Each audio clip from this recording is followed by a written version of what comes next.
It's so slippery and tempting to think that everything that we struggle with is exogenous. It's outside of us, right? So whatever it is, if we're talking about the last 4 or 5 years or whatever people have in this audience in terms of problems, for the most part, we're under the impression that what we're struggling with is outside of us. It's usually within our close group of family and friends, co-workers. It's our bank account. It might be something to do with our living situation. And so that's the revelatory process. Can I say that many more times today? It's my word of the day. So it's really revealing where we're under the impression, some of you may have heard this quote that I had, life will present you with people and circumstances to reveal where you're not free, right? So if you really get that, when you come up across any kind of form of constraint, really it's an opportunity to recognize not where there's an external problem, but rather where there's an internal inability to be with something. Right? Do you get that? So whenever we're, in lay terms, if you're triggered by something, invariably the mechanism that a human being is going to employ is like, okay, I want to avoid pain and find pleasure. So if I'm under the impression that something's pissing me off, upsetting me, causing anger, discomfort, then I'm going to do whatever I can to mitigate that, which seems like smart.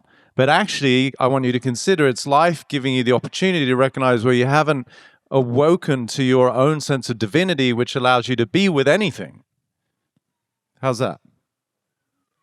That's where you get a really very clean piece of code that instead of looking outside, I remember in my 6 days in the darkness retreat, the first 2 days I was in there by myself and I decided that everything that was wrong in my life was external. I needed to move from Austin. I needed to change my partner. I needed to do a million different things externally. Yeah. And then day 3, I realized like, oh, fuck, actually my life is amazing. Yeah. I just need to change everything internally. Right. And so that was the revelatory moment for me where it's like, okay, once you get that, like, okay, let me look inside and see what opportunity, invitation, provision is being offered for me to grow and become stronger from. And however, would you say that it's fair that to the extent by which you're challenged is the extent by which the capacity you have to alchemize that into growth?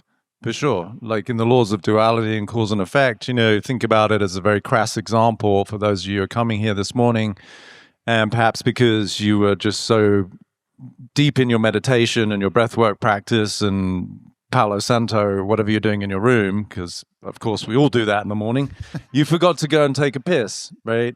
And then you drove and it's a little while to get here. And then all of a sudden you're like, oh my gosh, I really need to go to the bathroom. This is a really spiritual example, right? And so the degree to which you're desperate to go to the bathroom is the degree to when you do, you get relief. Does that make sense? Mm-hmm. Was that too simple of an example? I thought that would be a good one.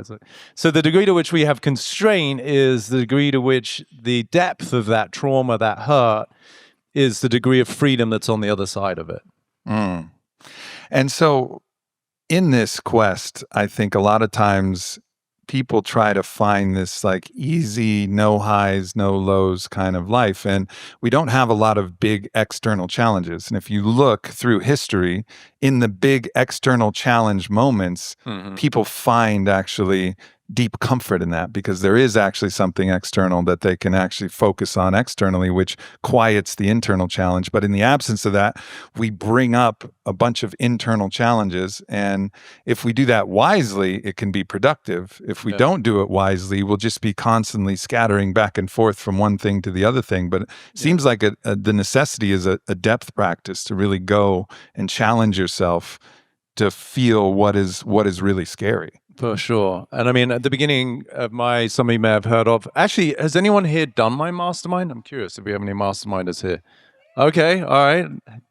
Tip of the cat to the more evolved people in this group. No judgment. It's at the beginning, I talk about how, for me, again, it's all just my perspective, that the whole soul / intention of being human is to liberate the soul that we are. And I talk about that at the beginning of the mastermind, which is really the introduction to what that journey is. And I say to everyone, the you that arrived at the beginning of this mastermind will not survive the mastermind. Right? So it's a form of death, right? Which for most people is obviously a scary topic. But when you understand it, like to me, it's one of the most inspiring topics, or at least experiences for a human being, because I know for you, for sure, you've been through many deaths. They may not have been conscious at the time or intentional, but then obviously the more you've done it, the more you're like probably seeking it, right? Because as I tell people, in order to stay alive, you want to constantly die to the old iteration of yourself. And so the degree to which we feel these constraints, we feel these limitations, is the opportunity for that form of death to something that currently isn't serving you. You know, I say the ego is the boa constrictor for the soul, right? And so the degree that we look through these lenses, these narratives, these dialogues of limitation, that's what's suffocating truly the boundless, limitless potential that is your divine nature. If you're into that kind of shit, which I think this group is, right? Otherwise, we could talk about, you know, how do you make more money and get more followers? And that's the human game, right? Is this a problem with fusion with the identity complex, where actually we think we are the separate self rather than we think we are the soul? Because when you know that you're the soul, then the death of your identity complex becomes less scary, less intense, because your identification is fused with your soul rather than with the identity complex. If it's fused with the identity complex, no, you're really fucking dying. Yeah. Not only does it become less scary, it becomes incredibly welcoming. Like, right. Because that is the raison d'etre to being human, as far as I'm concerned, right? Obviously, it's helpful that I have this 3-dimensional carbon meat suit here so that I could be here today. And interact and meet people and have an identity where someone says, "Hey, Peter, nice to meet you," and I don't just walk past them and ignore them because I have a place in time and space that I'm located. But if we become misidentified with either the narratives or the form, then we're going to be off, right? At best, I tell people you can only perfect that, right? Which is becoming the best version of your limited self, which is what most people do in the human arena, which is great. You know, I've got nothing against that. But if you really understand, like, this is a pretty big space. I don't know what it is, 3,000 square feet. And so we could take this, and it's perfect for an arena like this. We have a gathering, we have a chat, you know, we talk about how cool it is to be revelatory as human beings, and then we slip into an orgy or whatever's next. Space is perfect for that, right? But none of us in this space are probably going to be talking about housing the Olympics in here, because that conversation doesn't arise by virtue of the space and what it affords us, right? So think about the same of your mind, right? Your mind, depending on the kind of narratives that you have within that space, it only affords you the degree to which you can then manifest, create, or build something in your own life. If you're walking around in a subconscious constraint that you're not enough, you're not loved, you're not wanted, some sort of negation of your true self, then it becomes literally impossible, not quite impossible, but virtually impossible to create outside of that space. Does that make sense? Meaning, without sounding too poetic, the words that most human beings are founded upon in the subconscious are insufficient. The words that are in your subconscious are insufficient to give rise to the potentiality of the soul that you are. Can't put it better than that. So in this process of identification with the soul, it seems like this is one of the ways, one of the control mechanisms. We talked about a couple of them, but another control mechanism is to, in the materialist reductionist mindset, deny the continuity of consciousness, which is the existence of the soul, right? What is it that includes and transcends this life form in this avatar? It's a continuity of consciousness, an individual continuity of consciousness connected to the whole. That's your soul. But in the scientism, which is, you know, kind of run rampant in our culture, we've denied the continuity of consciousness, despite all of the evidence from the University of Virginia studies and all of the things that anybody who's done plant medicine, we know, we and all the mystical traditions, etc. Yeah. But if you don't actually fundamentally believe that there is a soul, then I think you really probably are stuck in this place where all you have is the separate self-identity. Yeah. And that is equivalent to suffering, right? Again, I love to quote myself. Because they're really fucking good, you know? So anyway, as I once said to myself, as long as you think you're a separate self, you have no choice but to survive. right? So if you really get that, if you are in any way separate as an identity, which by the way is illusory, right? That's another great word. You can add that to revelatory, illusory, lavatory.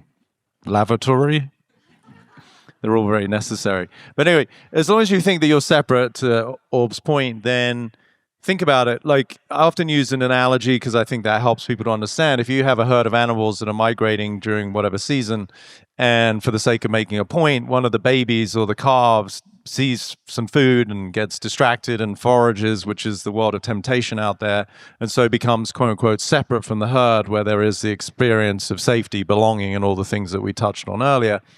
And let's just, for the sake again of making a point, so that I can be right and sound really smart, the baby stays there for a while and the herd has gone on for a few hours, so that now the baby is by itself and now it starts to become dusk. What is that baby's experience going to be when it realizes it's no longer part of the herd and it's starting to get dark? What is the predominant emotion? Correct. Right? So now think about that as an analogy. If you think that the you that is there, which is illusory in itself, it's, without seeming dismissive, you're all walking conversations, right? And depending on the quality of the conversation you have gives rise to the quality of the feelings, behaviors, and then the outcomes that you get. So really, this is all about upgrading the quality of conversations that is the you that you're currently misidentified with.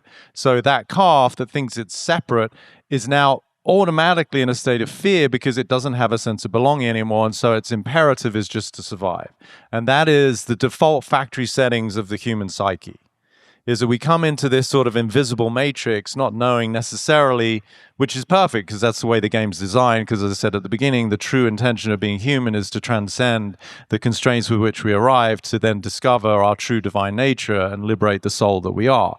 So if you're born into an invisible cage, that's wonderful because that's the game, right? If everyone kind of like, as you came out of the hospital or the womb or wherever, they're kind of winking at you, by the way, everyone's going to pretend that you're separate, but you're not, then you don't have to go on to this beautiful transformative journey that is, to me, the opportunity that it is to be human. This dimension, as far as I'm concerned, is all about suffering so that we can transcend suffering and be reminded of the fact that we're none of the things that we're misidentified with. So it's really pretty simple. I don't know what your fucking problem is, really.